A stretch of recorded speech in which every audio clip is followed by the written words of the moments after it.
Hello बच्चों, good morning to all. This is your very own pen physician and biology guru doctor Anshuman Agrawal once again. तो बच्चों start करते हैं sexual reproduction in flowering plants का last lecture.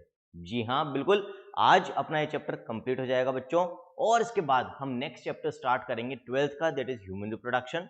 11th में अभी parallel में कौन सा चैप्टर चल रहा है बच्चों? एनिमल किंगडम चल रहा है। वहां पर हम ऑलरेडी फर्स्ट यूनिट के 3 चैप्टर्स कंप्लीट कर चुके हैं, living world, biological classification and plant kingdom.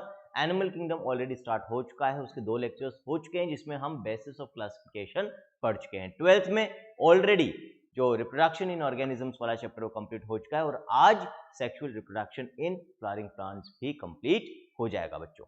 Last lecture में हम क्या पढ़ रहे थे बच्चों? पोस्ट फर्टिलाइजेशन इवेंट्स के बारे में हम बात कर रहे थे, और हमने कहां तक कंप्लीट कर लिया था बच्चों? पोस्ट फर्टिलाइजेशन इवेंट्स के अंदर हमने देखा था कि भाई फर्टिलाइजेशन के बाद किस तरह से एम्ब्रियोनिक डेवलपमेंट आगे प्रोसीड करता है, और उसके लिए जो बहुत इंपॉर्टेंट कंडीशन होती है कि क्या बनना जरूरी होता है, एंडोस्पर्म का डेवलपमेंट होना बहुत जरूरी होता है। एंडोस्पर्म किससे डेवलप होता है बच्चों? हमने देखा था डबल फर्टिलाइजेशन का इवेंट। डबल फर्टिलाइजेशन में हमने देखा था 2 तरह का यहाँ पर फर्टिलाइजेशन देखने को मिलता है एंजियोस्पर्म्स यानी कि फ्लावरिंग प्लांट्स के अंदर।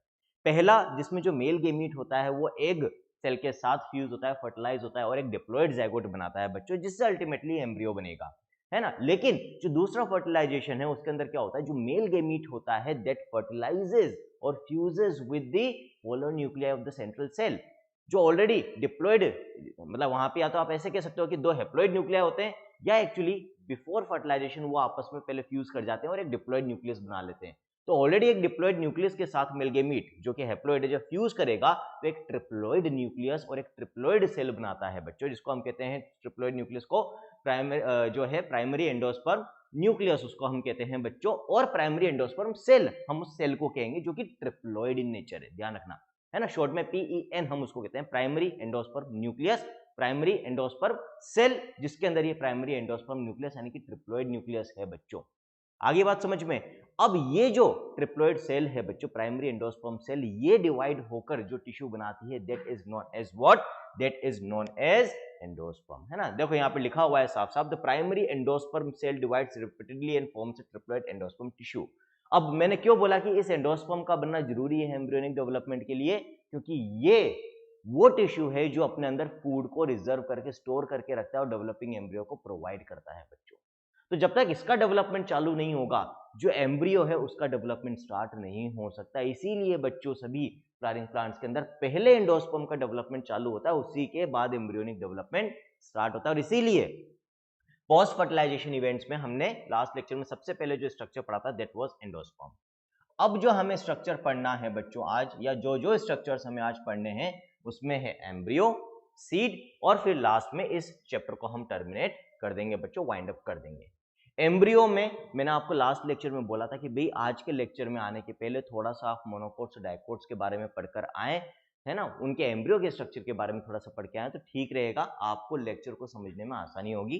ठीक, तो आई होप आपने बात मानी होगी, और नहीं भी मानी है तो खैर कोई बात नहीं, हम इस तरह से समझेंगे कि आपको सारी चीजें बहुत ही सिंपल वे में समझ में आ जाएगी बच्चों। स्टार्ट करते हैं आज का lecture. Embryo develops at the micropylar end of the embryo sac where the zygote is situated. इसमें कोई डाउट नहीं होना चाहिए, ऑलरेडी हम बच्चों ओव्यूल का स्ट्रक्चर, एम्ब्रियो सेक का स्ट्रक्चर सब कुछ पढ़ चुके हैं। माइक्रोपाइलर एंड चेलेजल एंड क्या होता है ना। और ये भी हमने देखा था कि जो पोलन ट्यूब है वो एंटर करती है फ्रॉम द माइक्रोपाइलर एंड, यानी कि जो जाइगोट का फॉर्मेशन हो रहा है वो माइक्रोपाइलर एंड पर हो रहा है, और इसीलिए बच्चे जो एम्ब्रियो का डेवलपमेंट है वो भी micropylar end of the embryo सेक पे होता है। Most zygotes divide only after certain amount of endosperm is form. इसका रीजन ऑलरेडी भी थोड़ी देर पहले मैंने आपको बताया शुरुआत में कि एंडोस्पर्म क्योंकि इस डेवलपिंग एम्ब्रियो को न्यूट्रिशन प्रोवाइड करेगा, जब तक ये एंडोस्पर्म टिश्यू बनना चालू नहीं होगा, इसीलिए तब तक जाइगोट का यानी कि एम्ब्रियो का डेवलपमेंट भी आगे चालू नहीं होता है। This is an adaptation to provide assured nutrition to developing embryo. तो यदि पहले एंडोस्पर्म का डेवलपमेंट चालू हो जाएगा तो इससे ये श्योरिटी हमें मिल जाएगी कि हाँ कि भाई डेवलपिंग एम्ब्रियो को प्रॉपर्ली न्यूट्रिशन मिल जाएगा। Though the seeds differ greatly, the early stages of embryo development, that is embryogeny, are similar in both monocots and dicots. ठीक, जो सीड डेवलपमेंट होगा अल्टीमेटली जो एक मेच्योर सीड बनेगा बच्चों, उसका स्ट्रक्चर मोनोकोट और डायकोट एंजियोस्पर्म्स दोनों में अलग अलग होता है, लेकिन शुरुआती जो स्टेजेस है एम्ब्रियोनिक डेवलपमेंट के यानी कि एम्ब्रियोजेनेसिस के या एम्ब्रियोजेनी के, वो दोनों में सिमिलर होते हैं, जो हम इस टॉपिक में देखेंगे बच्चों। अल्टीमेटली फिर सीड का फॉर्मेशन होगा। Figure 2.13 depicts the stages of embryogeny in a dicot embryo. पहले डायकोट एम्ब्रियो के स्टेजेस हम यहाँ पर बात कर रहे हैं, और हमने क्या बोला, शुरुआती स्टेजेस डायकोट मोनोकोट दोनों में सेम होते हैं। The zygote gives rise to the pro-embryo and subsequently to the globular heart-shaped and mature embryo। तो ये सारे नोट्स जो हैं बच्चों, ये एनसीईआरटी के नोट्स हैं, और यहाँ पर आप डायग्राम में देख भी सकते हो, डायग्राम भी एनसीईआरटी का है। ये जायगोट बना था, अब ये जायगोट यहाँ पर डिवाइड कर रहा है, देखो एक से 2 सेल स्टेज आ गई, ये 1 सेल स्टेज, 2 सेल स्टेज, और आगे फिर एम्ब्रियो में डेवलपमेंट यहाँ पर चल रहा है बच्चों। अल्टीमेटली ये मेच्योर एम्ब्रियो है ना। तो यहाँ पर जब एम्ब्रियोनिक डेवलपमेंट होता है तो शेप में चेंजेस आते हैं, पहले ग्लोबुलर एम्ब्रियो बनता है, फिर हार्ट शेप का एम्ब्रियो बनता है। ये किसकी बात कर रहे हैं, डायकोट प्लांट्स की हम बात कर रहे हैं। और अल्टीमेटली बच्चों यहाँ पर आप देख सकते हो, जब सीड फॉर्मेशन होता है तो 2 कोटिलेडोन या एम्ब्रियो फॉर्मेशन, एक एम्ब्रियो जब मेच्योर होता है तो यहाँ पर 2 कोटिलेडोन है, 2 कोटिलेडोन है, इसीलिए ये डायकोट कि हम यहाँ पर बोल रहे हैं कि बात कर रहे हैं ये डायकोट एम्ब्रियो है बच्चों। यदि मोनोकोट एम्ब्रियो होता तो यहाँ पर एक ही कोटिलेडोन होता, आपको 2 कोटिलेडोन देखने को नहीं मिलते। जो बाकी के स्ट्रक्चर्स है, रेडिकल की हम बात करेंगे, प्लूमूल की हम बात करेंगे, हाइपोकोटाइल, एपिकोटाइल, ये सारी चीजें क्या होती है अभी आगे स्ट्रक्चर में आ जाएगी बच्चों। चलो आगे देखते हैं, यहां तक कोई दिक्कत नहीं है। अ टिपिकल डायकोट एम्ब्रियो, जो कि अभी हमने स्ट्रक्चर देखा, भी आगे और स्ट्रक्चर देखा है 2.14a एनसीईआरटी के डायग्राम में, consist of an embryonal axis and 2 cotyledons बच्चों। अब पहले मैं आपको समझा देता हूं, है ना, जो स्ट्रक्चर होता है जो एनसीईआरटी ने देखा है बच्चों।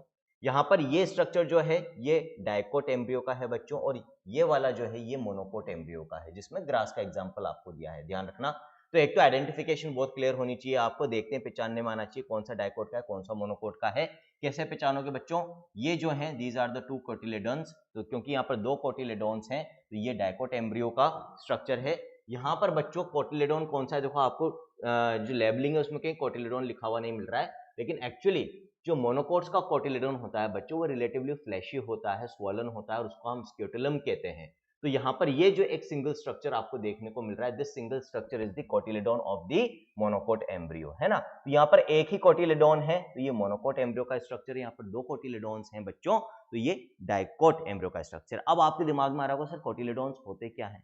तो जब एम्ब्रियो मेच्योर हो रहा है बच्चों, तो ये कोटिलेडोन्स भी कुछ नहीं है but flashy and swollen structures हैं, जो एक तरह से फूड रिजर्व को रखने का ही काम करते हैं, या रिजर्व फूड मटेरियल को अपने अंदर स्टोर करके रखने का काम करते हैं फॉर एम्ब्रियोनिक डेवलपमेंट।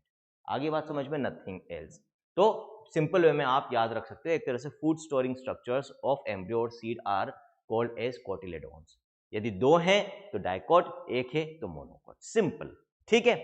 आगे बात समझ में, अब इसका स्ट्रक्चर हम समझेंगे। यहां पर बच्चों जहां से जिस लेवल से ये कोटिलेडोन्स स्टार्ट हो रहे हैं, यहाँ पर एक और चीज मैं आपको बता दूं, एम्ब्रियोनल एक्सिस होती है बच्चों, है ना। तो एम्ब्रियोनल एक्सिस कौन सी एक्सिस है, this is the embryonal axis, this is the embryonal axis, और ये कोटिलेडोन्स है। अब इस एम्ब्रियोनल एक्सिस पे वो part of the embryonal axis जो कहाँ के लेवल के ऊपर है, जिस लेवल से कोटिलेडोन्स स्टार्ट हो रहे हैं उसके ऊपर का जो पार्ट है, this part of the embryonal axis, है ना, ये क्या कहलाता है बच्चों, एपिकोटाइल कहलाता है। और इसके नीचे का जो पार्ट है below the level of the origin of the cotyledons, ये जो एम्ब्रियोनल एक्सिस है इसका वो पार्ट जो below the origin of the cotyledons है, that is known as hypocotyl. तो ये जो पार्ट है बच्चों, दिस इज हाइपोकोटाइल, ठीक है। हाइपोकोटाइल का जो लास्ट टिप है, हम कह सकते हैं जो लास्ट एंड है, जहां पर हाइपोकोटाइल खत्म हो रहा है, हम कहते हैं terminates. The part where the hypocotyl terminates is known as radicle, और उसके टिप के ऊपर क्या होती है, रूट कैप। एक्चुअली रेडिकल वो हम कह सकते हैं कि एम्ब्रियोनिक स्ट्रक्चर है जिससे अल्टीमेटली बाद में रूट बनेगी बच्चों। और जब हम रूट का स्ट्रक्चर पढ़ते हैं तो वहां पर रूट केप की कवरिंग हम पढ़ते हैं रूट के ऊपर, है ना। तो ये रेडिकल वाला पार्ट प्लस रूट केप मिलकर रूट बनाएंगे आगे चलकर हाइपोकोटाइल का जो टर्मिनल एंड होता है। इसी तरह से बच्चों ये वाला पार्ट एपिकोटाइल कहलाता है, एपिकोटाइल। और इस एपिकोटाइल का टर्मिनल एंड, है ना, हाइपोकोटाइल का टर्मिनल एंड ये वाला कहलाएगा। एपिकोटाइल जो इतना सा है बच्चों, इसका जो टर्मिनल एंड है वो ये वाला है, जहां से आगे फिर कोटिलेडोन्स हैं। तो terminal end of the epicotyl is called as plumule. इसको हम शूट टिप या स्टेम टिप भी कहते हैं, यानी कि वो पार्ट जहां से स्टेम यानी कि शूट अराइज होगी। रेडिकल, रूट टिप जहां से रूट बनेगी, प्लीम्यूल, स्टेम टिप और शूट टिप जहां से स्टेम बनेगी बच्चों, सिंपल। तो आपसे यही लेबलिंग्स पूछी जाती है, ये स्ट्रक्चर्स आपके एम्ब्रियो में पता होने चाहिए। दो कोटिलेडोन्स हैं बच्चों, जिस लेवल से कोटिलेडोन अराइज हो रहे हैं, है ना, एम्ब्रियोनल एक्सिस पता होनी चाहिए। कोटिलेडोन्स को छोड़ के जो बाकी का पार्ट है उसकी जो लॉन्ग एक्सिस है that is the embryonal axis, या वो part embryonal axis. Embryonal axis का वो part which is below the level of the origin of cotyledons, जो नीचे है कोटिलेडोन्स के ओरिजिन के, दैट इज हाइपोकोटाइल। उसका जो एंड है बच्चों, terminal end, that is known as radicle और root tip covered by root cap, जिससे रूट बनेगी। The part of the embryonal axis above the level of the origin of cotyledons called as epicotyl, उसका terminal end plumule और shoot tip, जिससे ultimately stem बनती है। Monocot embryo का structure थोड़ा सा इंपॉर्टेंट है, क्योंकि इसमें कुछ एक्स्ट्रा चीजें होती है बच्चों जो आपको पता होनी चाहिए। जैसे स्क्यूटुलम मैंने आपको ऑलरेडी बता दिया, सिंगल जो कोटिलेडोन होता है बच्चों, फ्लैशी होता है, दैट इज नोन एज स्क्यूटुलम। अब देखो बच्चों, इस लेवल से ये अराइज हो रहा है, तो इस लेवल के ऊपर का ये जो पार्ट है बच्चों, this is the epicotyl of the monocot embryo and this is the hypocotyl part of the monocot embryo. Hypocotyl में अगेन आपको रेडिकल और रूट कैप मिलेगा बच्चों, लेकिन दोनों स्ट्रक्चर्स अगेन कवर्ड होते हैं एक कवरिंग से, हम शीथ से कह सकते हैं, which is known as coleorhiza. तो चीजें वही है, हाइपोकोटाइल एपिकोटाइल, एक कोटिलेडोन है दो की जगह। अगेन जो हाइपोकोटाइल का टर्मिनल एंड है that terminates into radicle, that is root tip covered by root cap, but radicle और रूट कैप के ऊपर भी एक कवरिंग होती है which is known as coleorhiza. तो कोलियोराइजा आपको यहां नहीं मिलेगा, लेकिन यहां मिलेगा इन द सेम वे। यहां पर प्लीमूल के ऊपर कोई कवरिंग नहीं थी बच्चों, लेकिन यहां पर ये जो शूट एपेक्स है, again shoot apex is nothing but plumule बच्चों, इसके ऊपर भी यहां पर आपको एक कवरिंग मिलेगी, दैट इज कोलियोप्टाइल। तो यहां पर प्लीम्यूल और the shoot apex as well as the root tip और द रूट एपेक्स यानी कि रेडिकल और एंड रूट कैप दोनों कवर्ड है। कवरिंग ऑफ शूट एपेक्स और शूट टिप और stem tip is known as coleoptile and the covering of radicle and root cap is called as coleorhiza. Single cotyledon that is what scutellum होता है बच्चों, है ना। तो structures आगे समझ में, अब कुछ नहीं बचा। एक बार यदि कंसेप्ट समझ में आ गया है, डायग्राम्स अच्छे से समझ में आ गए हैं, तो अब तो बस हमें रीडिंग लगानी है, नथिंग एल्स बच्चों, है ना। तो देख लेते हैं भी एनसीईआरटी ने क्या लिख रखा है। So the portion of embryonal axis above the level of cotyledons is the epicotyle, है ना, above the level of cotyledons, epicotyle, which terminates with the plumule or stem tip. The cylindrical portion below the level of cotyledons is hypocotyle that terminates at its lower end in the radical or root tip. The root tip is covered with a root cap. Embryos of monocots possess only one cotyledon. In the grass family, जो monocot को belong करती है, the cotyledon is called scutellum बच्चों, that is situated towards one side of the embryonal axis. वो हमने देख लिया है स्ट्रक्चर में. At its lower end, the embryonal axis has the radical or root cap enclosed in an undifferentiated sheath called coleorhiza से covered होती है what, radicle and root cap बच्चों. The portion of the embryonal axis above the level of attachment of scutellum is the epicotyle. Epicotyle has a shoot apex and a few leaf primordia enclosed in a hollow foliar structure, the coleoptile. मतलब यहाँ पर shoot apex भी coleoptile से covered होता है. एक और चीज यहाँ पर शूट एपेक्स के साथ साथ आपको कुछ प्रिमिटिव लीव्स या वो स्ट्रक्चर्स जिनसे अल्टीमेटली लीव्स बनती है, लीफ प्राइमोडिया जिनको हम कहते हैं, वो भी आपको शूट एपेक्स के साथ साथ मिलेंगे. तो लीफ प्राइमोडिया और शूट एपेक्स दोनों कवर्ड होते हैं कोलियोप्टाइल से इन अ मोनोकोट एम्ब्रियो, जो यहाँ पर आपको ग्रास का शो कर रखा है बच्चों. ठीक है, तो ये बात होगी इनिशियल अर्ली एम्ब्रियोनिक डेवलपमेंट की, किस तरह से होता है बच्चों, और अल्टीमेटली फिर किस तरह से एक dicot and monocot mature embryo बनता है, जिसके पार्ट्स हमने देख लिए. अब हम बात करेंगे सीड कैसे बनता है. ऑलरेडी बच्चों मैं आपको प्रीवियस लेक्चर्स में बता चुका हूं, इस पूरे चैप्टर में बार बार बात हो रही है कि जो ओव्यूल वाला पार्ट होता है बच्चों, दैट फॉर्म सीड्स, और जो ओव्यूल के बाहर का पार्ट होता है ओवरी, उससे फ्रूट बनता है बच्चों, है ना. तो सीड किससे बनेगा, ओव्यूल से बनेगा. ओव्यूल के अंदर क्या चल रहा है, एम्ब्रियोनिक डेवलपमेंट चल रहा है आफ्टर फर्टिलाइजेशन. ठीक है, तो अब सीड देखते हैं. In angiosperms, the seed is the final product of sexual reproduction. It is often described as a fertilized ovule कह सकते हैं हम. Seeds are formed inside fruits. ठीक है. A seed typically consists of seed coat, cotyledons and embryonal axis. Already सारे structures हमें पता है बच्चों. Embryonal axis अभी हमने देख लिया, एम्ब्रियो के अंदर cotyledons होंगे ही सही. एक्चुअली क्या है, एम्ब्रियो किसका प्रोडक्ट है, फर्टिलाइजेशन का प्रोडक्ट है बच्चों. ओव्यूल के अंदर डेवलप हो रहा है, तो ओव्यूल की जो वॉल है वो सीड कोट बना रही है एक तरीके से. या जो हम इंटेगुमेंट्स पढ़ते हैं ना बच्चों, ओव्यूल में हमने इंटेगुमेंट्स पढ़े थे, नहीं पढ़े थे, कवरिंग थी, है ना. तो वो जो इंटेगुमेंट्स है अल्टीमेटली वही सीड कोट बनाते हैं. कोटिलेडोन्स हमने देख ली, एम्ब्रियोनल एक्सिस हमने देख ली. तो cotyledons of the embryo are simple structures generally thick and swollen due to storage of food reserves like in legumes, peas वगैरह में, है ना. आ गया समझ में. तो मेनली जो कोटिलेडोन्स का काम है वो स्टोरेज ऑफ फूड है. मेच्योर सीड्स में बी नॉन एल्ब्यूमिनस और एक्स एल्ब्यूमिनस। यहां पर दो टर्म्स हमें याद रखने हैं बच्चों, एक तो नॉन एल्ब्यूमिनस सीड्स और दूसरा एल्ब्यूमिनस सीड्स। नॉन एल्ब्यूमिनस या एक्स एल्ब्यूमिनस सीड्स क्या होते हैं? ऐसे सीड्स जिनमें जब सीड बन गया है, पूरी तरीके से सीड मैच्योर हो गया है बच्चों, उस समय आपको उसके अंदर कोई एंडोस्पर्म का रेजिड्यू नहीं मिलेगा। मतलब during embryonic development, during seed development, जो पूरा का पूरा एंडोस्पर्म था जिसके अंदर फूड रिजर्व था, उसको जो डेवलपिंग एम्ब्रियो या सीड है पूरी तरह से कंज्यूम कर चुका है। After the formation of seed आपको उसके अंदर एंडोस्पर्म का कोई अवशेष, कोई रेजिड्यू नहीं मिलने वाला है ना। इस तरह के सीड्स क्या कहलाते हैं? They are known as non albuminous और एक्स एल्ब्यूमिनस सीड्स। तो non albuminous seeds have no residual endosperm as it is completely consumed during embryonic development. Examples आप याद रख सकते हो बच्चों, पी एंड ग्राउंडनट। ठीक है, ये आप एग्जांपल्स याद रख सकते हो। इसका जस्ट अपोजिट एल्ब्यूमिनस सीड्स हो जाएगा। They retain a part of the endosperm as it is not completely used up during embryonic development. Example wheat, maize, barley, castor, है ना। तो ये एग्जांपल्स हमें याद रखने हैं albuminous and non albuminous seeds के बच्चों। ओकेजनली यहां से क्वेश्चन आता है, ध्यान रखिएगा, मार्क कर लेना। Occasionally in some seeds such as black pepper and beet, remnants of nucellus are also persistent. This residual persistent nucellus is the perisperm. अभी ये क्या है भाई? तो थोड़ा सा दिमाग के ऊपर जोर डालो। ऑलरेडी हम ओव्यूल का स्ट्रक्चर पढ़ चुके हैं बच्चों, वहां पर हमने न्यूसेलस की भी बात करी थी। न्यूसेलस वो स्ट्रक्चर होता है जो अगेन ओव्यूल के अंदर फूड रिजर्व रखने का काम करता है बच्चों, है ना। तो कई जगह पर कुछ सीड्स के अंदर, for example black pepper and beet, यहां पर आपको एग्जांपल दे रखे हैं बच्चों, न्यूसेलस के रेमिनेंट्स भी आपको मिल जाएंगे। जबकि जब एम्ब्रियो सेक वगैरह बन जाता है बच्चों, उसके बाद ये सब डिसअपियर हो जाते हैं, डीजेनरेट हो जाते हैं, लेकिन यहाँ पर न्यूसेलस भी आपको मिल जाएगा। ठीक है, ऐसा सीड जहां पर न्यूसेलस का रेजिडुअल भी बाकी बच रहा है या न्यूसेलस परसिस्टेंट है, तो ये जो रेजिडुअल परसिस्टेंट न्यूसेलस जो बच रहा है बच्चों सीड के अंदर, इसको क्या कहोगे? पेरिस्पर्म। तो perisperm is what? The part of nucellus which remains as a residue or which remains persistent in some seeds like black pepper and beet. ऐसे seeds for example black pepper and beet जिनके अंदर nucellus का अवशेष रह जाता है, nucellus का ये अवशेष है रेजिड्यू, क्या कहलाता है बच्चों? पेरिस्पर्म कहलाता है। ये क्वेश्चन आपसे पूछा जा सकता है, टर्म पूछा जा सकता है, पता होना चाहिए। ये ऑलरेडी अभी मैंने आपको बता ही दिया कि ओव्यूल के जो इंटेगुमेंट्स होते हैं बच्चों, वही हार्ड होकर क्या बना देते हैं? सीड की कवरिंग यानी कि सीड कोट बनाते हैं।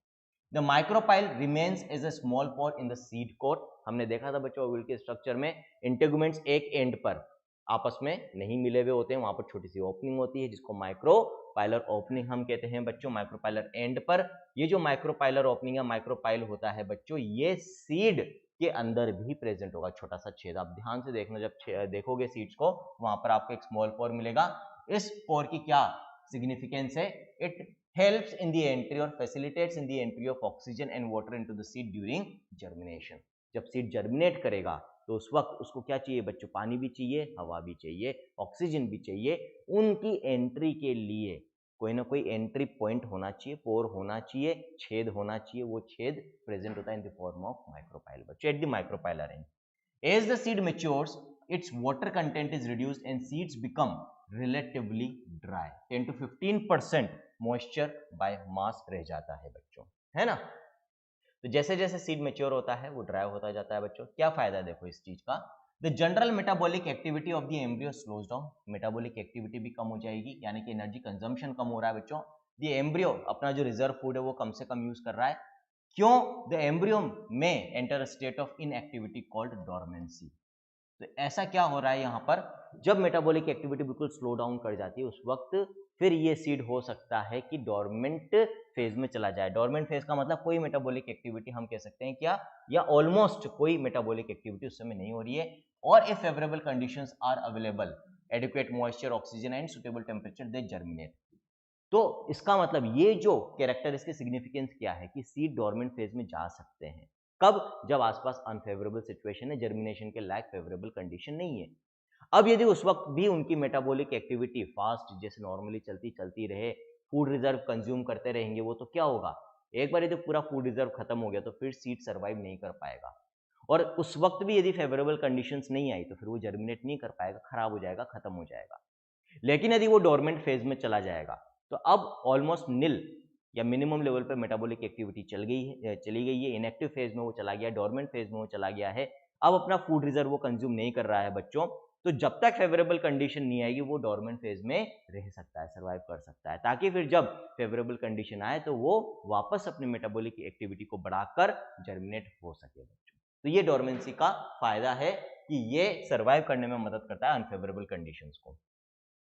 As ovules mature into seeds, the ovary develops into a fruit, है ना। ओव्यूल तो सीड बना रहे हैं और ओवरी से फ्रूट बनता है। The transformation of ovules into seeds and ovary into fruit proceeds simultaneously। दोनों चीजें साथ साथ चलती है, अंदर सीड बन रहा होता है और बाहर ओवरी से फ्रूट बन रहा होता है बच्चों।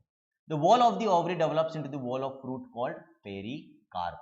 तो फ्रूट की जो वॉल होती है बच्चों वो ओवरी की वॉल से बनती है, ध्यान रखना, और सीड की जो कवरिंग होती है वो ओव्यूल के इंटेगुमेंट्स से बनती है। दोनों क्वेश्चंस पूछे जाते हैं। ओव्यूल के जो इंटेगुमेंट्स थे बच्चों, ओव्यूल की जो कवरिंग्स थी उनसे सीड कोट बनता है, और ओवरी की जो वॉल होती है, आउटर वॉल होती है, उससे फ्रूट की कवरिंग बनती है, which is called as pericarp. The fruits may be fleshy as in guava, orange, mango, etc. or may be dry as in groundnut and mustard। तो दो टाइप के फ्रूट्स यहाँ पर आपको बता रखे हैं एनसीईआरटी ने, फ्लैशी एंड ड्राई। दोनों के एग्जांपल्स आपको याद रखने, इसमें समझाने लायक कुछ नहीं, सिंपल सी चीज है। नेक्स्ट हम बात करते हैं, in most plants by the time the fruit develops from the ovary other floral parts degenerate and fall off, however in a few species such as apple, strawberry, cashew etc। किसकी बात कर रहे हैं अब हम? फॉल्स फ्रूट्स की हम बात कर रहे हैं बच्चों। क्या होते हैं फॉल्स फ्रूट्स? अभी हमने क्या बोला, जो ट्रू फ्रूट है बच्चों वो तो ओवरी से डेवलप हो रहा है और अंदर सीड्स बन रहे हैं, है ना। लेकिन ऐसा कोई पार्ट एक्सेप्ट द ओवरी, यदि फ्रूट बना रहा है, कोई और पार्ट एक्सेप्ट द ओवरी यदि फ्रूट बना रहा है तो वो फॉल्स फ्रूट कहलाएगा। और जनरली वो पार्ट कौन सा होता है? दैट इज द थैलेमस बच्चों, है ना। यहाँ पर देखो लिखा हुआ है एनसीईआरटी ने थैलेमस। थैलेमस क्या है बच्चों? ऑलरेडी मैं डिस्कस कर चुका हूँ, वो प्लेटफॉर्म जिसपे फ्लोरल वॉल्स डेवलप होते हैं, सेपल्स, पेटल्स, एंड्रोशियम, गायनोशियम यानी कि स्टेमन्स और पिस्टल, ये सारे जो वर्ल्स डेवलप होते हैं जिस प्लेटफॉर्म के ऊपर, that is the thalamus, flower का वो प्लेटफॉर्म। अब कुछ प्लांट्स के अंदर क्या हो रहा है, एप्पल, स्ट्रॉबेरी, कैशू के अंदर ये जो थैलेमस वाला पार्ट है, जो मेन पार्ट होता है ना, edible part of the fruit, जैसे एप्पल में जो व्हाइट पार्ट हम ईट करते हैं, वो एक्चुअली किससे बन रहा है, किसका मॉडिफिकेशन है? थैलेमस का बच्चों, नॉट दी ओवरी, थैलेमस का मॉडिफिकेशन है बच्चों वो, है ना। देखो यहाँ पर आपको डायग्राम दे रखा है, ऐसे फ्रूट्स क्या कहलाते हैं? फॉल्स फ्रूट्स कहलाते हैं बच्चों। ये देखो एप्पल का डायग्राम दे रखा है, तो ये जो पूरा पार्ट है यही पार्ट हम खाते हैं, यही तो पार्ट हम खाते हैं पूरा, है ना। ये वाला जो मैंने शेड करा है यहाँ पे, तो ये जो शेडेड पार्ट है जिसको हम खाते हैं बच्चों, एडिबल पार्ट ऑफ एप्पल, ये किससे डेवलप हो रहा है? देखो ये थैलेमस से डेवलप हो रहा है ना। ये तो एप्पल को ऐसे काटा, इस एप्पल को ऐसे काटे हम, ऐसे काटने के बाद पूरे गोल एप्पल को ऐसे काटने के बाद ऐसे दिखा रखा है फिर आपको, ठीक है। तो यहां पर आप देख सकते हो बच्चों, जो पेरिकार्प है, मैं आपको ये भी बता दूं ओवरी कहां गई, देखो ओवरी यहां खत्म हुई, ओवरी यहां खत्म, दिस इज पेरिकार्प, एक तरीके से हम कह सकते हैं। जो आउटर मोस्ट कवरिंग है ओवरी की वो ये है बच्चों। इस वाले सेक्शन में देखो आपको बता रखा है एंडोकार्प, अंदर वाली कवरिंग ओवरी की, फिर बीच का पार्ट मेसोकार्प, उसके बाद फिर ये एक तरह से पेरिकार्प आप कह सकते हो, बीच में सीड्स है। लेकिन ये जो पार्ट है जिसको अभी वापस से मैं शेड कर रहा हूं बच्चों, जो हम खाते हैं एप्पल का, ये ओवरी से नहीं बन रहा, ओवरी तो अंदर ही खत्म हो गई।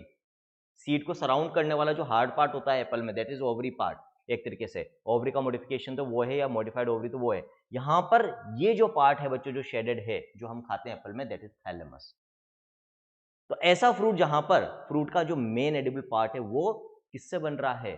थैलेमस से बन रहा है, फॉल्स फ्रूट कहेंगे, या ऐसे पार्ट से बन रहा है विच इज मतलब ओवरी के अलावा किसी और पार्ट से बन रहा है, तो फिर उसको हम फॉल्स फ्रूट कहते हैं बच्चों, है ना। तो इजी वे में बताया, आई थिंक समझ में आ गया होगा। एग्जांपल्स याद रखने आपको 3 रख लो, सिर्फ एनसीईआरटी ने जो बता रखे हैं, एप्पल, स्ट्रॉबेरी एंड कैशू बच्चों, ठीक है, क्लियर है ना। सेक आप याद रख सकते हो, बैग को हम सेक कहते हैं, थैले को SSC, तो स्ट्रॉबेरी, एप्पल, कैशू वहां से आप याद रख सकते हो।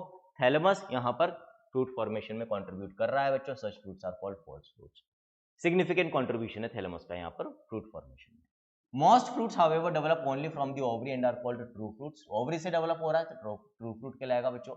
Although in most of the species fruits are the results of fertilization, there are a few species in which fruits develop without fertilization. Such fruits are called parthenocarpic fruits। बहुत बहुत बहुत इंपॉर्टेंट है, एग्जाम्पल भी और term भी, concept भी बच्चों। 3 star उसको मार्क कर लेना। क्या कह रही देखो यहाँ पर NCERT, generally majority of plants के अंदर क्या होगा, फ्रूट कब बनेगा, जब फर्टिलाइजेशन हो जाएगा। Seed formation, fruit formation simultaneously चलते हैं, लेकिन ये जरूरी नहीं है कि सभी एंजियोस्पर्म्स के अंदर सीड फॉर्मेशन और फ्रूट फॉर्मेशन दोनों लिंक्ड हो। ये भी हो सकता है कि बिना सीड फॉर्मेशन के भी फ्रूट फॉर्मेशन हो जाए। सीड फॉर्मेशन का मतलब है फर्टिलाइजेशन हुआ है, यदि फर्टिलाइजेशन नहीं हो रहा है तो यहाँ पर सीड नहीं बनेगा। इनफैक्ट अभी अपन विदाउट फर्टिलाइजेशन सीड फॉर्मेशन भी देखेंगे, लेकिन इन जनरल हम बात कर रहे हैं।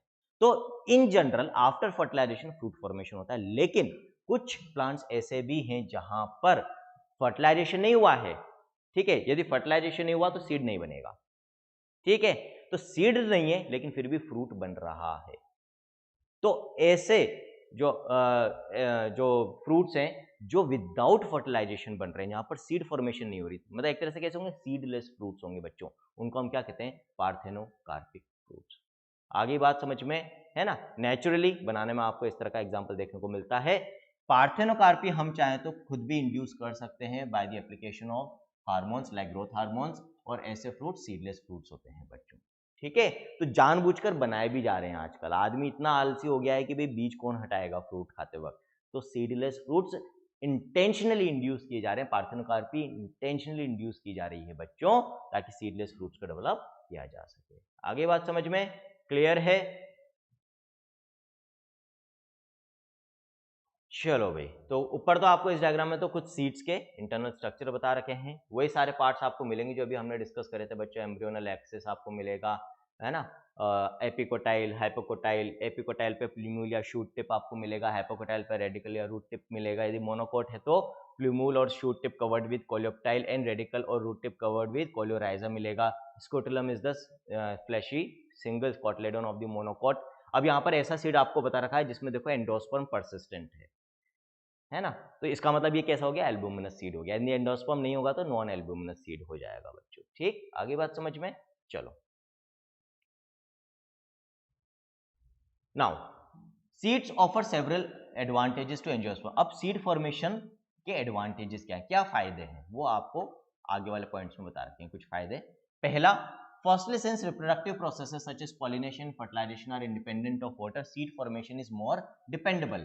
भाई सीड जिनके अंदर, भाई एंजियोस्पर्म्स के अंदर यदि हम बात कर रहे हैं तो भाई सीड फॉर्मिंग प्लांट्स हैं, तो सीड फॉर्मेशन अपने आप में एक एश्योर्ड प्रोसीजर होता है, एक एश्योर्ड प्रोसेस होता है, भाई सीड बनता ही बनता है ना। तो ये डिपेंडेबल प्रोसेस है सीड फॉर्मेशन, अपनी प्रोजेनी को, जनरेशन को कंटिन्यू करने के लिए। Also, seeds have better adaptive strategies for dispersal to new habitats and help the species to colonize in other areas। ये भी अभी हमने बात करी थी, डोरमेंट फेज में भी जा सकता है सीड, सीड के ऊपर एक हार्ड सीड कोट भी होता है बच्चों, जिसकी वजह से ये इजीली बहुत दूरियों तक डिस्पर्स हो सकता है, फैल सकता है और पेरिनेट भी कर सकता है, यानी कि अनफेवरेबल कंडीशन को विथस्टैंड भी कर सकता है। ये एडिशनल एडवांटेज होता है। As they have sufficient food reserves in the form of cotyledons भी बच्चों, कुछ में एंडोस्पर्म्स के फॉर्म में भी, young seedlings are nourished until they are capable of photosynthesis on their own। तो शुरुआत में बच्चों जब यंग सीडलिंग्स होते हैं या जस्ट जर्मिनेशन होता है, उस वक्त जब तक कि प्लांट खुद का फोटोसिंथेसिस करने लायक न हो जाए, तब तक के लिए सफिशिएंट रिजर्व सीड के अंदर होता है, आइदर इन कोटलेडोन्स और एंडोस्पर्म। तो यहाँ पर भी ये सर्वाइवल को इंश्योर करते हैं। The hard seed coat provides protection to the young embryo, ये अभी मैंने आपको बता ही दिया बच्चों। Being products of sexual reproduction, they generate new genetic combinations leading to variations। क्योंकि सेक्सुअल रिप्रोडक्शन का after gamete formation and fertilisation के बाद का प्रोडक्ट है बच्चों, तो गेमीट फॉर्मेशन में भी जीन रिकॉम्बिनेशन होती है, फिर फर्टिलाइजेशन में भी दो अलग अलग गेमीट से हम कह रहे हैं कि जेनेटिक मटेरियल आ रहा है, तो वेरिएशंस प्रोड्यूस होती है बच्चों, है ना। जो प्रोजेनी है वो कभी भी पेरेंट की आइडेंटिकल कॉपी नहीं होगी, तो नए फीचर्स हमें देखने को मिलते हैं, नई कॉम्बिनेशंस हमें कैरेक्टर्स के ट्रेट्स की देखने को मिलती है। ये एक एडिशनल एडवांटेज है, वेरिएशंस प्रोड्यूस हो रही है। Seed is the basis of our agriculture. Dehydration and dormancy of mature seeds are crucial for storage of seeds which can be used as food throughout the year and also to raise crops in the next season. हम बात करते हैं ना बच्चों serials की, wheat वगैरह की, भाई ये नहीं होते तो हम खाते क्या, है ना। तो क्यों खा पा रहे हैं, क्योंकि ड्राई होने के बाद, मेच्योर होने के बाद ये डोरमेंसी वाले फेज में चले जाते हैं, जिस फेज में इनमें मेटाबॉलिक एक्टिविटी ना के बराबर है, और उस समय हम इनको आराम से स्टोर कर सकते हैं, स्टोर करते हैं और हमारे काम में लेते हैं बच्चों। और जब चाहें तब इनसे फिर हम, यदि इनको फेवरेबल कंडीशन प्रोवाइड कर दोगे, आप मॉइस्चर प्रोवाइड कर दोगे, टेम्परेचर सही होगा, है ना, न्यूट्रिएंट्स प्रोवाइड कर दोगे, तो फिर ये जर्मिनेट भी वापस कर जाते हैं, डोरमेंसी फेज से बाहर भी आ जाते हैं। तो जब तक डोरमेंसी फेज में आपको रखना है, आप इनको ड्राई एरिया में रखो। हम करते हैं ड्राई में स्टोर करके रखते हैं ताकि हम इनको हमारे फूड के फॉर्म में काम में ले सकें बच्चों।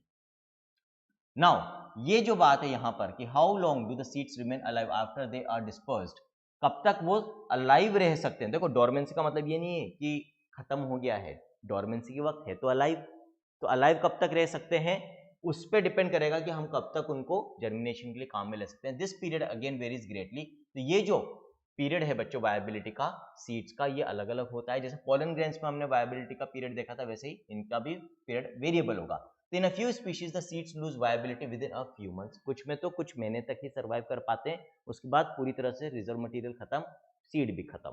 ठीक है, seeds of a large number of species live for several years, some seeds can remain alive for hundreds of years. In general देखो, यदि कोई आपसे पूछे कि एवरेज वायबिलिटी पीरियड क्या होगा एंजियोस्पर्म के सीड्स का, तो कुछ साल आप कह सकते हो, है ना।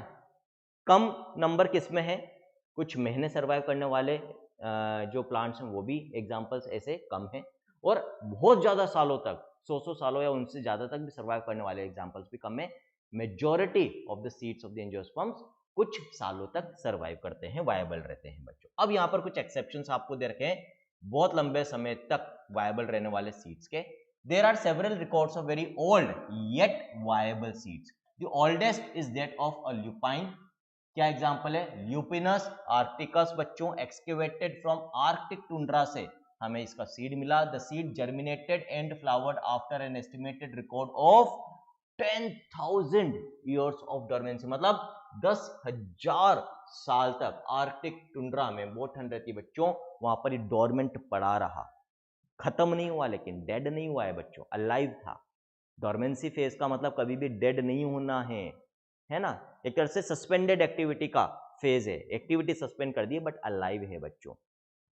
तो 10,000 साल के बाद वहां से एक्सकेवेट करा आर्कटिक टुंड्रा से, किसका सीड, ल्यूपिनस आर्क्टिकस, और वापस से ये जर्मिनेट हुआ बच्चों, फ्लावर हुआ प्लांट, है ना। तो ये अभी तक का सबसे पुराना हम कह सकते हैं लंबा रिकॉर्ड है बच्चों डोरमेंसी, या हम कह सकते हैं वायबिलिटी का। A recent record of 2000 years old viable seed is that of the date palm Phoenix dactylifera discovered during the archaeological excavation at King Herod's palace near the Dead Sea। तो ये दोनों examples हमें याद रखने हैं, एक 2000 साल का और एक 10,000 साल का बच्चों। ठीक है, last topic of this chapter पे आगे हैं अपोमिक्सिस एंड पॉलीएम्ब्रियोनी बच्चों। अभी थोड़ी देर पहले मैंने बात करी थी, यदि बिना फर्टिलाइजेशन के फ्रूट बन रहा है, यानी कि सीडलेस फ्रूट बन रहा है, तो उसको हम पार्थेनोकार्पिक फ्रूट कहेंगे, है ना। लेकिन यदि बिना फर्टिलाइजेशन के सीड बन रहा है, तो उस फिनोमिनन को हम अपोमिक्सिस कहते हैं, और उस सीड को अपोमिक्टिक सीड हम कहते हैं बच्चों। आगे बात समझ में, क्या कहते हैं, अपोमिक्टिक सीड कहते हैं। याद रखना डिफरेंस, इसमें कंफ्यूजन होता है बच्चों को। सीड बिना फर्टिलाइजेशन के सीड कैसे बन सकता है, फॉर एग्जाम्पल भाई जो एग सेल है, जनरली तो क्या होता है, एग सेल कैसे बनती है, मियोसिस के बाद बनती है, हैप्लॉइड स्ट्रक्चर होता है, गेमीट है, फीमेल गेमीट है। लेकिन कुछ प्लांट्स में जो एग सेल है वो रिडक्शन डिवीजन यानी कि मियोसिस से नहीं बनती, माइटोसिस से बनती है। ठीक है, अब यदि माइटोसिस से बन रही है तो उसको बनाने वाली जो सेल थी बच्चों वो डिप्लॉइड थी, और माइटोसिस से यदि एक सेल बन रही तो फिर एक सेल भी डिप्लॉइड होगी। ऐसे केसेस में ये जो एक सेल है जो कि खुद डिप्लॉइड है बिना फर्टिलाइजेशन का, उसको मेल गेमेट की जरूरत नहीं है, वो सीड में डेवलप हो जाती है बच्चों, है ना। तो इस तरह का फिनोमिनन जहां पर सीड बिना फर्टिलाइजेशन के बन रहा है उसको हम अपोमिक्सिस कहते हैं, सीड को अपोमिक्टिक सीड कहते हैं। एग्जाम्पल देख लेते हैं यहाँ पर कैसे होता है, जो एनसीईआरटी ने लिख रखा है वो पॉइंट्स पढ़ लेते हैं, समझा मैंने दिया ही है। Although seeds in general are the products of fertilisation, generally fertilisation से बनते हैं।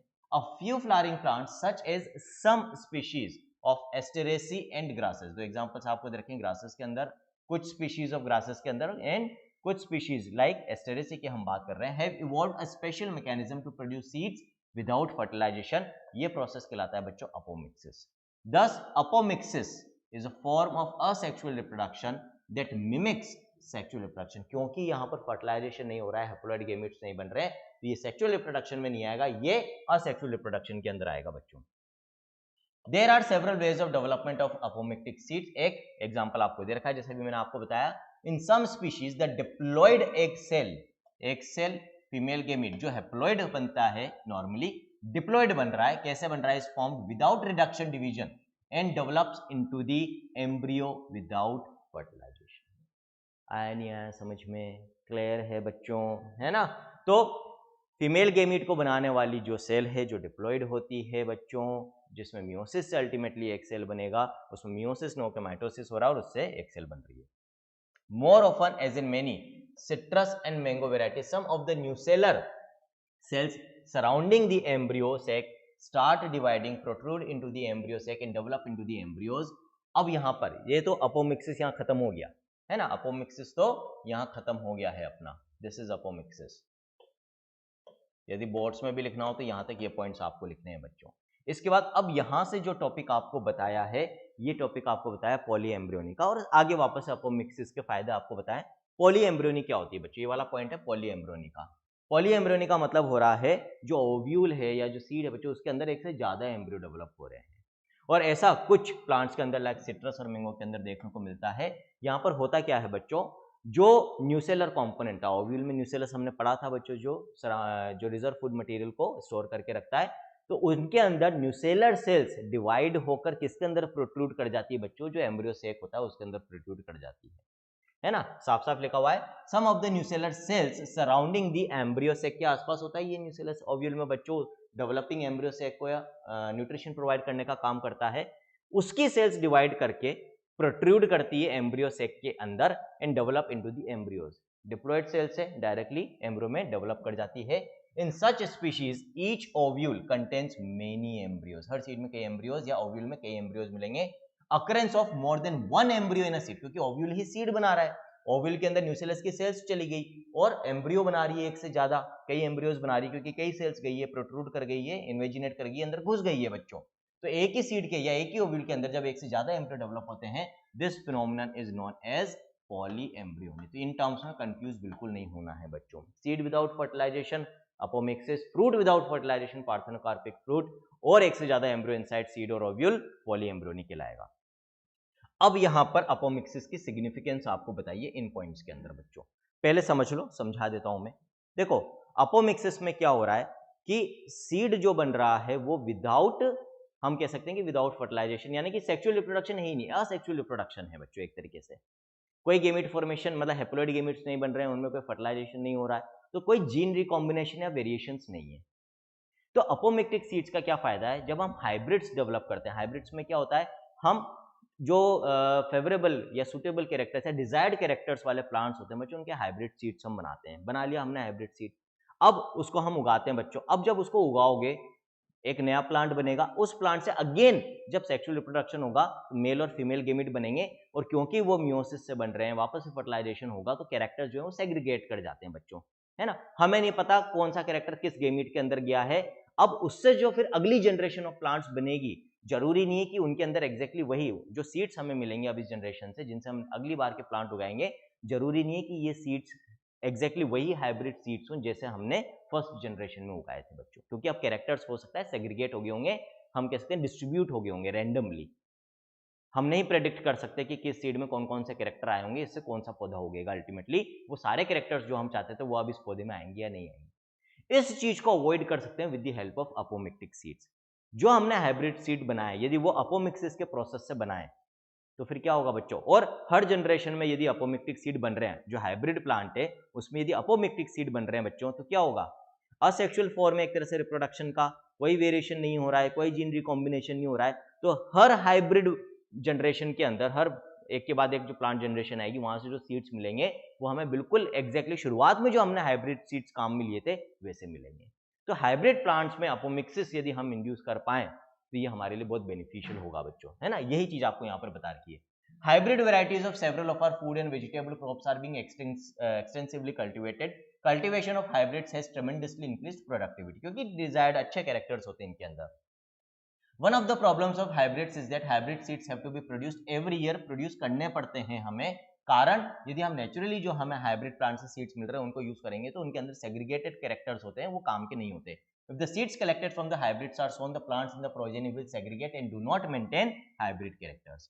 Production of hybrid seeds is costly and hence the cost of hybrid seeds becomes too expensive for the farmers. है ना, हर साल वापस से हाइब्रिड सीड्स को produce करना अपना आप में कॉस्टली प्रोसेस होता है बच्चों. लेकिन if this hybrids are made into apomixis, यदि हम हाइब्रिड प्लांट्स के अंदर अपोमिक्सिस प्रोसेस को इंड्यूस कर पाए और उनके अंदर अपोमिक्टिक सीड्स बनने लग जाएं, there is no segregation of characters in the hybrid progeny.